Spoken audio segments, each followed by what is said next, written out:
welcome. I'm Andrew Catchpole, editor of Harpers Wine and Spirit, and I'm joined today by Eva Plazas Torné, who's the winemaker at Vilarnau, which is Cava producer in Sansadurne, a very well-known one, and part of the Gonzalez Bias, the wider Gonzalez Bias portfolio or family of companies spread around some of the key areas of Spain, and they're also making wine in Chile and Mexico. But today we're going to be talking primarily Cava, and this interview forms part of our 2021 Spain coverage. So there's our Spain report, which came out with our October issue, and we're doing a couple of interviews to sort of wrap that up towards the back end of the year. So, excellent. So Eva, first question, how did you actually come to, let's get a little bit of background on you. How did you actually come to winemaking? Why? When did it all begin? Hello, good morning. Thank you so much for your invitation.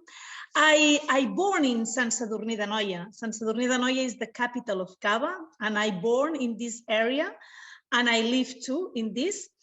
And I think that in my life, and in fact in Sansadurne, on the day is Cava.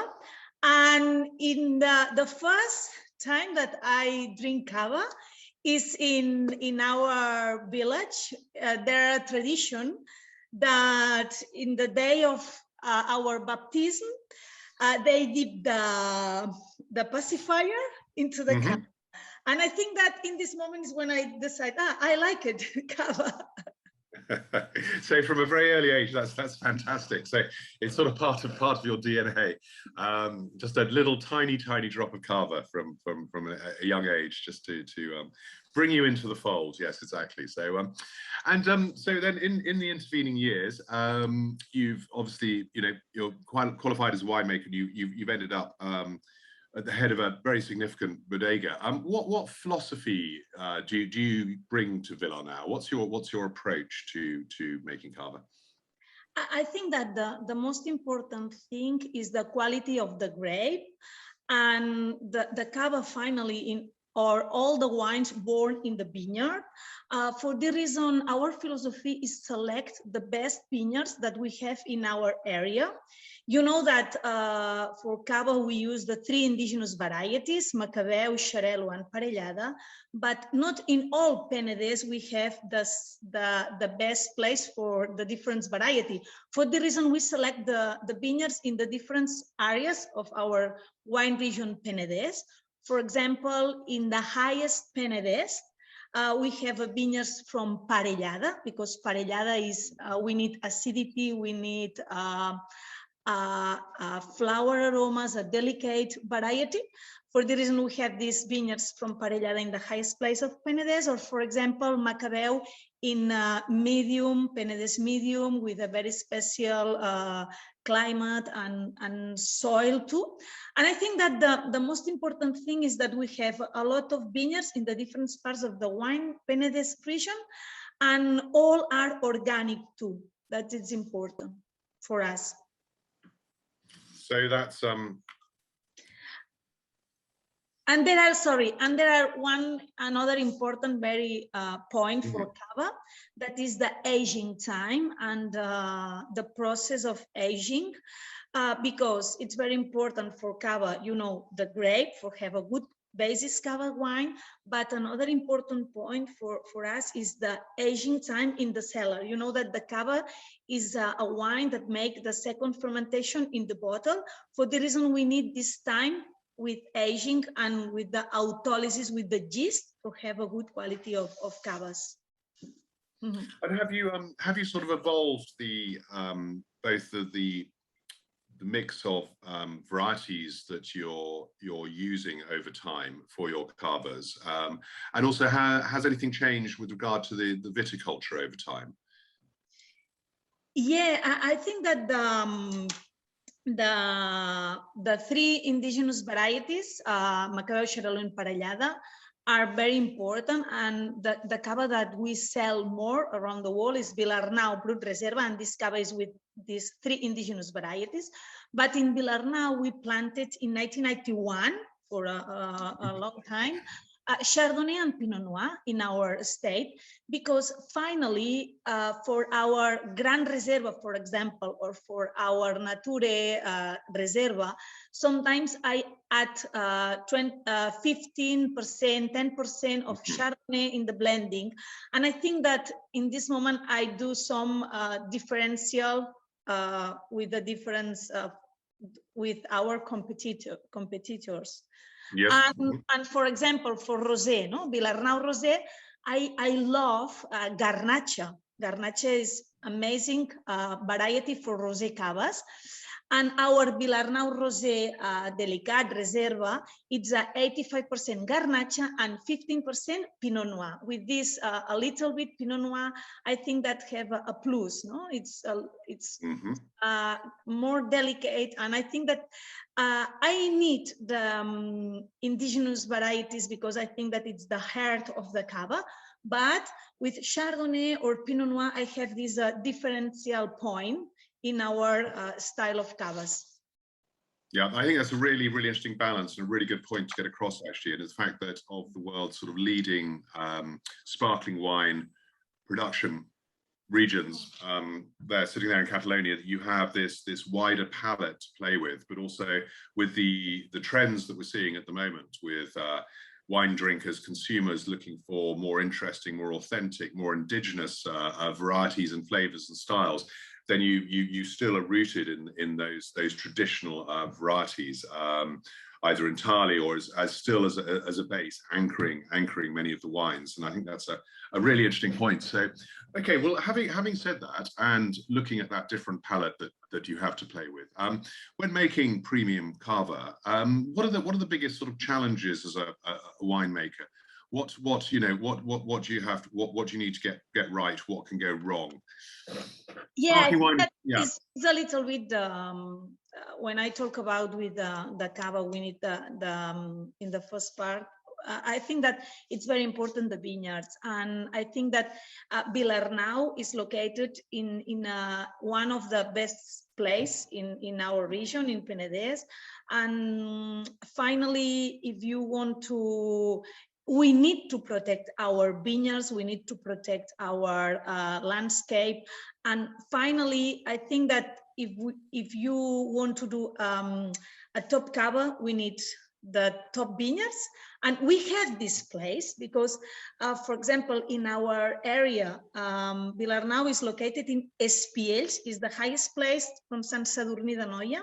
And in this area, we have Montserrat in the north. That Montserrat is a mountain that protects for all the north winds. In the south, we have a Costa Line Littoral for protect the Mediterranean Sea. Behind these mountains is the Mediterranean Sea.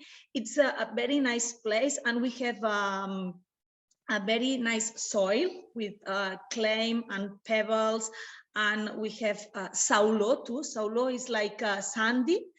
And yes, it's one of the best place for have these vineyards. We have we need to protect, and we need to identification this place and have a more value for these vineyards. And another important point for me is like when you make all the process, you need to protect this grape. If you have a good grape, and if you are a good winemaker, you don't need to add a lot of things, but you need to protect, and you can work with a low temperature. For example, I cool the grapes when I arrive to the cellar. I work with a low temperatures for the first fermentation, protect the wines, and finally, it's important when we make the second fermentation, the yeast for make the second fermentation, and the time of aging, the aging that we have in this inside the bottle with the yeast, okay? Because the yeast, when make the second fermentation, die and settle it at the bottom of the bottle and give to all the aromas to the cava. And if you have a more aging time, we have a more autolysis, and you have more tertiary aromas, more complexity, more this quality of the cava. And I think that it's in all the process that you need to have or stay high quality and grapes, elaboration or winemaking process, and aging. It's very important too. Yeah. So as ever, you're describing for quality wines, you're saying in a sense it's sort of hands off, and you're just protecting and nurturing the process as it goes through, which yeah, and what you mentioned organic earlier. Now I know that Vilarnau is proudly organic, and so just to bring it back to the vineyards again for a moment, why is that so important in terms of the health of the vineyard, and what do you feel it delivers in the final wines?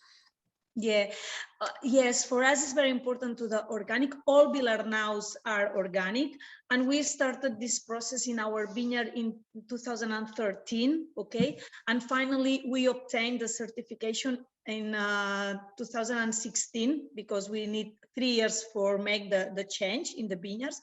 And it's very important because now, for example, our vineyards, if you don't apply pesticides or don't apply insecticides, and you protect all the vineyards and all the environment, finally you have a very rich, all the vineyards are very rich in flora and fauna. And that's very important, because only you can see the vineyards and you can see that these vineyards are healthy. Because it's like, for example, I work with the natural cover in the covering in the soil, okay, natural covering. Yep. And finally you can see more animals, more and you protect this environment, no? And organic is important. Is the first point, organic is important in the vineyard, but too in all the process. And I think that we have, it's difficult to say that if Cava organic is highest qualities than the organic, that it's very difficult make a tasting and say, okay, this is organic and have more quality. Or no, this is impossible. But you can see the vineyards, you can see the environment, you can see around the cellar and protect all the flora and fauna that we have in our area. And yeah, that's which yeah, I was going to say, yeah, Eva, that forms part of broader sort of a package of sustainable initiatives that you follow, I think. So do you want to talk more broadly, because I mean, organic is in a sense one important pillar in a broader kind of more holistic, sustainable view. So what else are you doing that is you know, taking you down a more sustainable path? Yes, because organic in the vineyard is very important, but it's very important to the sustainability. And in Vilarnau, we have a certification. The name of this certification is Wineries for the Climate Protection.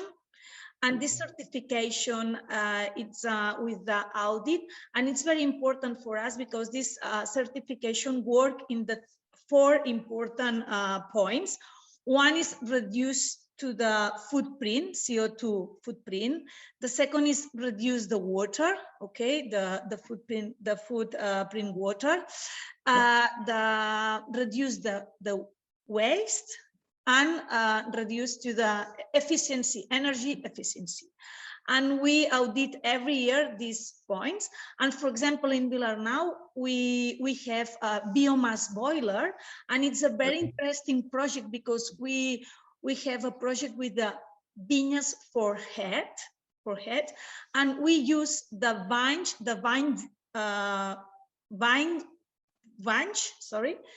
we use the vine, sorry, my English. We use the vine shots vines for make energy. And when now, for example, in winter, that it's the pruning, we make a pruning, and we use these vine shoots for make energy and for our biomass boiler. And before to have this, we spend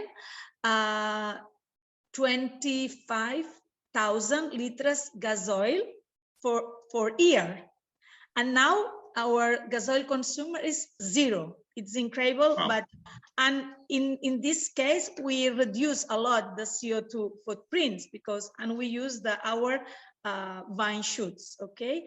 And another is the solar panels, you know, that it's more typical, but we have a lot of solar panels, and we produce our 40% of energy that we need, we use in solar panels. We have a lake, a big lake that we have the water, and we're recycling all the water that we use for clean the machines, clean the tank. This water is in a cleaning system depuration and come back to the lake. And for example, for us it's very important to the packaging too. Okay, we use capsules. The capsules are with is not with plastic, is with a PLA.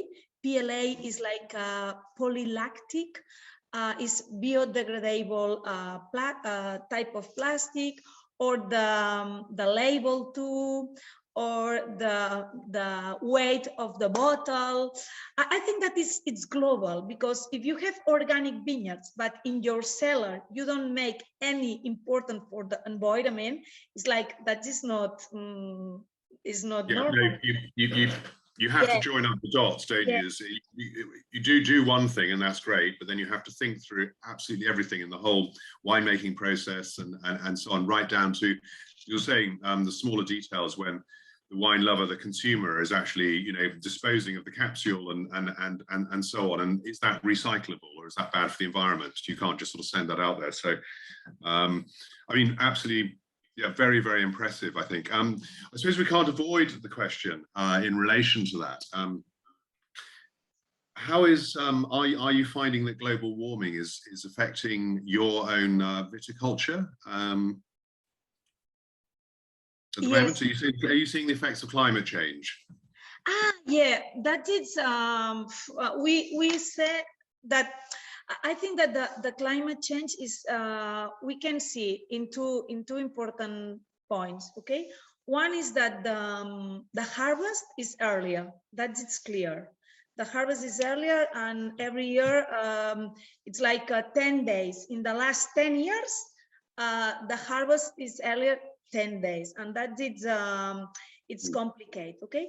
But I can see that it's like it's a very extremes, okay? For example, 2020 was rain a lot. We have 800 liters meters square per year. That is like Galicia, or like here in Penedès, normally it's 500 or 400, okay? And in 20 we have 800, and this 21 we have only 300, and it's like it's very, very dry.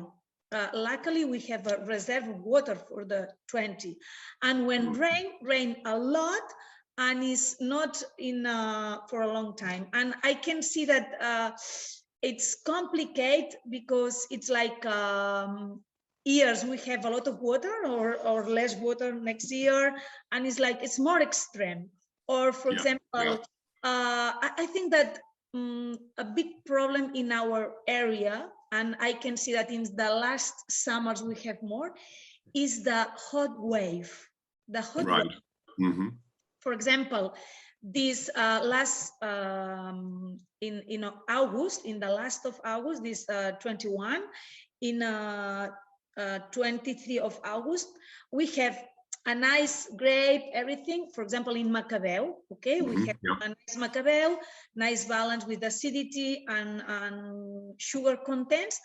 And in 22 hours, we have this heat wave, and the plant stopped to growing, and don't because it's during the night is 22. And and it's like and for me, the big problem in the climate change is the heat wave, that we have more and and more long time during the summer. And we spoke earlier about the palette of grapes that you have to work with, and you're working with vineyards at different altitudes and so on. Is this helping you moving ahead, that you can play around with, you know, if you need a little more acidity and a little more with those that spread of varieties, as opposed to perhaps differing Yeah. regions which might just have Pinot Noir and Chardonnay in their sparkling wines? Yeah, I think that for the reason with the climate change, it's very important to maintain our indigenous variety, because finally, if I have a Xarel·lo in this year, for example, that the 21 that was very dry and don't rain, the most or the best variety and the best adaptation is from Xarel·lo, sorry, because Xarel·lo is indigenous variety and Xarel·lo is adapted in our climate. The more difficult was Chardonnay, because Chardonnay need water and we don't have water in our area, okay? For the reason is, I think that for the climate change, we can make two things. One is such vineyards in the highest place, like in Penedès Superior, like in this area that we have Parellada or Chardonnay. And another important, it's with the local or the indigenous variety. I think that the future in our area pass for these indigenous varieties that are very good adapted in our region and very good adapted in the extreme climate, like Garnacha. Garnacha, when the climate is extreme in our area, is good. And I think that finally we can do in these two ways. Yeah. Indigenous varieties and highest areas. Yeah. Excellent. Okay, brilliant. Just have one or two more questions. One I wanted to ask is that the top Cava sits among the great sparkling wines in the world. And I know that within the region, yourselves, other producers, making great strides to really sort of show off the best Cavas on the world stage. Well, there's quite a momentum, I think, at the moment as well. What more needs to be done to continue to drive that momentum, to continue to really impress around the world the quality of wine? I think that now Cava is in the very moment, is moving it's in, there are two important things. One is that the wine that we sell more around the world, or the wine that it's growing now, it's the bubbles. Bubbles is fashionable. Bubbles, it's the type of wine that it's growing, and that is a very good opportunity for Cava. And I think that now Consejo Regulador, our appellation from Cava, it's make new rules and make a new important reglement, okay? And because we need to go for this way that have a more value with the vineyards, okay? For the reason, the new rules are that we have, for example, in our area, all the Cava region, you know that it's not only in Catalonia. Cava, it's a method of elaboration, it's not a region. And now we want to change this.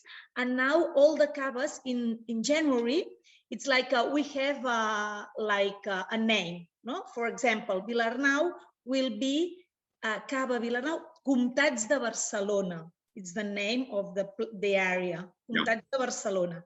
And in this case, in our state, is in Valls, Anoia, Foix. Anoia, Foix are two rivers that we have next to our area. And in this case, we can do Cava, Vilarnau, Comtats de Barcelona, Valls, Anoia, Foix. And another important change is like a Reserva now will be, now Reserva is 15-month aging, and now is changing for 18-month aging, and the name is Guarda Superior, okay? It's like now it's 9 months young, Reserva 15 months, and Gran Reserva 30 months. And now in the new regulament is Guarda 9 months, Guarda Superior Reserva 18 months, and Gran Reserva 30 months. But for me, the most important thing that it's has this value for the vineyards, this name, okay? Comtats de Barcelona is in our area. Yeah, so the way that we need to do, no? And yes, no, absolutely, it absolutely makes sense. So it's a very, very good. Okay, superb. Well, Eva, we've covered a lot of ground. I just want to ask one more sort of slightly fun question, and I wanted to ask, paired entirely with Cavas, what would your ideal meal be?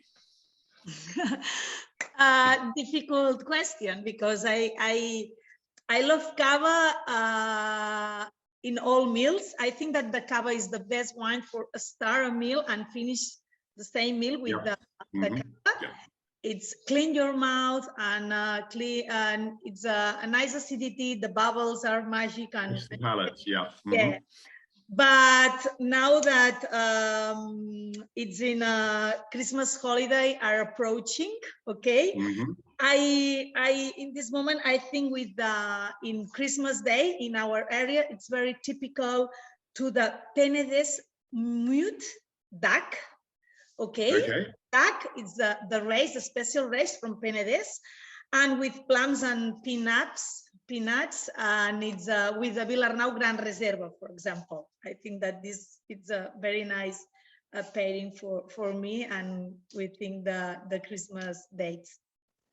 I think duck, plums, pine nuts, and the Gran Reserva, that sounds absolutely, exquisite. That sounds fantastic. So I think that's a wonderful place to stop, and anyone who's listening to this before Christmas, I think you've got a ready-made menu there, actually, so that's very good.